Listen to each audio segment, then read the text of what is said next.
Hi, AP Calculus students. Here's the questions that you asked for on 6.2 A and B. You asked for number 21, and then we'll take care of the problems on 6.3 that we couldn't get to today. So on number 21, it says the rate of change of y is proportional to y. So that is written as the rate of change of y is proportional to y. By theorem 6.1, we know that if we integrated, this means that we would have an exponential function. So we can jump right without the integration to the exponential function. They tell us that when x equals 0, y equals 6. So literally at a time of 0, the starting amount is 6. You could put a 0 here for time and a 6 for y, but it will come out that c is 6 because I know that is the initial amount anyway. So we took care of this information. Now, they gave us that x equals 4 and y equals 15 so that we could solve for k. I am going to do that over here. So here's what I have right now. And I'm going to put in a 15 for y and a 4 there we go. And we need x's and y. So the input is an x, not a t. Anyway, so my x is 4, so this is 4k. And I need to solve for k. So I'm going to divide both sides by 6. I'm going to reduce this. Let's see, that would be 5 halves. Right? When I divide by 3, that's a 5 and a 2. There we go. That's 5 halves. And I have e to the 4k. I will take the natural log of both sides since I'm trying to solve for the exponent. And I get the natural log of 5 halves equals the natural log of e cancels out 4k. And I'll divide both sides by 4. Here we go. And I get k is 1/4 the natural log of 5 halves. So I'm going to put it in right here for k. 1/4 the natural log of 5 halves x. I need a little bit more room. There you go. Natural log of 5 halves times x. There we go. That's better. Okay. So we use that piece of information. And now we have a full equation. And what they want us to do is put in an 8 for x and solve for y, because now we have everything we need. So I'm going to put in an 8 for x right here. So, and solve for y. So y equals 6e. Now, when I put in an 8 here, I am going to multiply 8 by 1/4, and that's a 2. So I have 2 natural log of 5 halves. Now, I was really hoping that the e and the natural log would cancel out. They did not. So I'm going to use the power rule for logarithms. I'm going to bring this 2 up front and make it the exponent of 5 halves. So I now have the natural log of 25/4. When I square 25 and 2, the e and the natural log cancel out, and I am left with 6 times 25/4. I'm going to cancel a 2, and I get 75 halves is our final answer. Let's move to 6.3.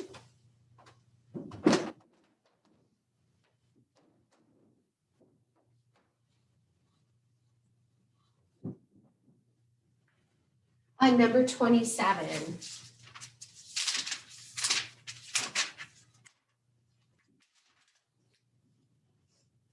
On number 27, they give you y prime equals y over 2x. And they give you the 0.91, and they want you to solve for the function. They want you to solve for y. Okay, I have a differential equation, and I'm going to write my y prime is dy over dx. I am going to multiply both sides by dx. There we go. So right now, I have dy equals y over 2x dx. My y has to be on the left. I will multiply both sides by 1 over y. And I now have the integration of 1 over y dy equals 1/2. I'm going to call this x to the negative 1 dx. Okay, I know how to integrate both of these. Left is the natural log of the absolute value of y. Here I'll add, well, actually, let's go back. Sorry about that. It's my prep and I'm trying to rush through. I'm going to rewrite it this way. Okay. 1/2 the integration of 1 over x. Silly me. Sorry about that. 1 over x. Okay, so let's go back. 1 over y dy, and I had 1 over 2x dx, right? And so I'm integrating 1 over y dy. I brought the 1/2 out front, and I'm integrating 1 over x dx, which is a 1/2 the natural log of the absolute value of x plus c. All right, let's see. I would like to exponentiate both sides, but when I put an e here and an e here, I'm not liking this 1/2. I'm going to use the power rule of exponents and bring that up as the natural log, and this would be x to the 1/2 plus c. There we go. Now I can exponentiate both sides and have canceling of the natural logs.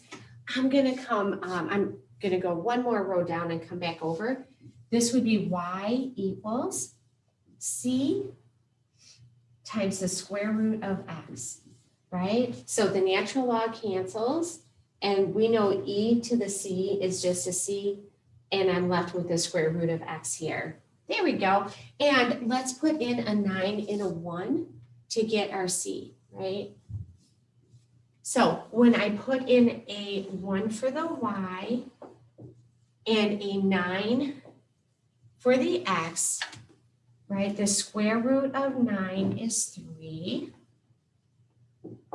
And I'll divide both sides by 3. And my c is 1/3.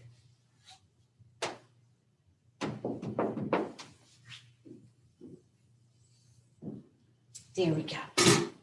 You can see once you saw the square root there, you knew that you were kind of doing okay because the 9 and the 1 are perfect squares. There we go. Number 27. Let's do number 3.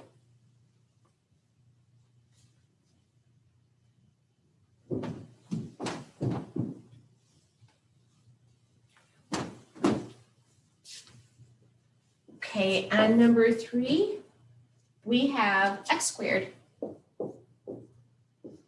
plus 5y dy dx equals 0. Okay, and they want us to solve this differential equation. I'm going to use separation of variables. I am going to subtract an x squared from both sides. Since there are no dx's, yet there it is okay for me to add and subtract. I am going to divide both sides by 5 because I really only want y's on the left. And now I'm going to multiply both sides by dx. So I have dy equals, I'm going to call this a negative 1/5 x squared dx. Let's go ahead and integrate both sides. And I get y equals a negative 1/5 times, I'm going to add 1 to the exponent and divide by the new exponent. So that would be a 1/3 x cubed plus c. And just a little easy work here, that's a negative 1/15 x cubed plus c is our final answer for 3.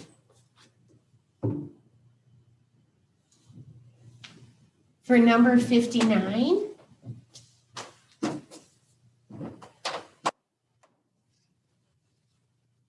let's take a look. rate of change of y on number 59. It says write a differential equation for the statement and match the differential equation with a possible slope field. Verify your result by using a graphing utility to graph a slope field. We don't do that. It doesn't say to solve the differential equation. They just want us to compare it. So 59 says the rate of change of y with respect to x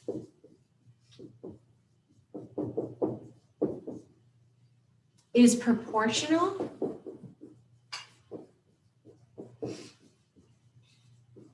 to the difference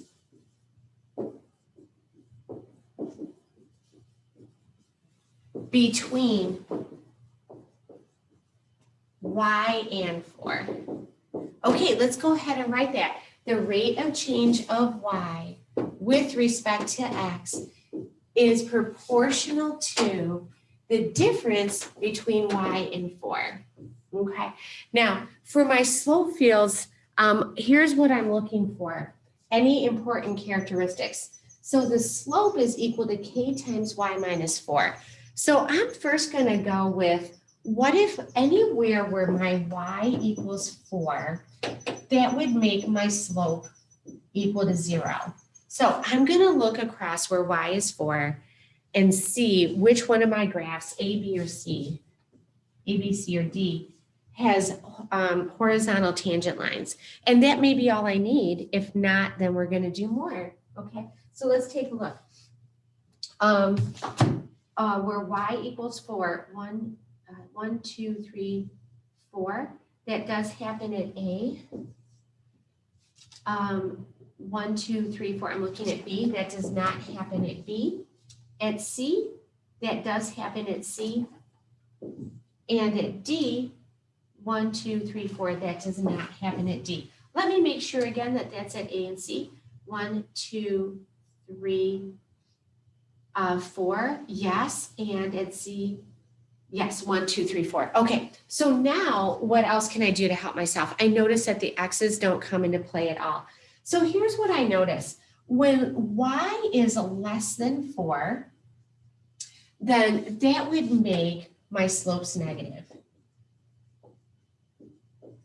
And when y is greater than 4, my slopes would be positive. Okay, so let me look above where y's are 4, like 5 and 6, and see if there's negative slopes on A or C, and below where y is less than 4, and see if the slopes are negative. Then I'll look where the y's are greater than 4 and see where the slopes are positive and see if that helps me decide between A and C. Okay, so let me look below 4 first. On A, I should see negative slopes, and I do. And on C, I do not see negative slopes, so must be A. Number 95.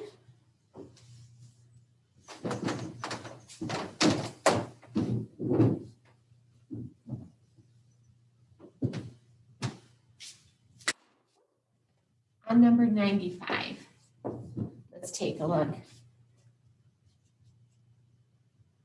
6.3, I did not give 95 that someone asked for on 6.3. Let me make sure that that is true. Let's see. 6.3. No, but I did ask for 92. So I'm going to assume that they wanted 92. And maybe they said that. And maybe I miswrote it. So on 92, the differential equation y prime equals x times y minus 2y plus x minus 2 can be written with separation of variables.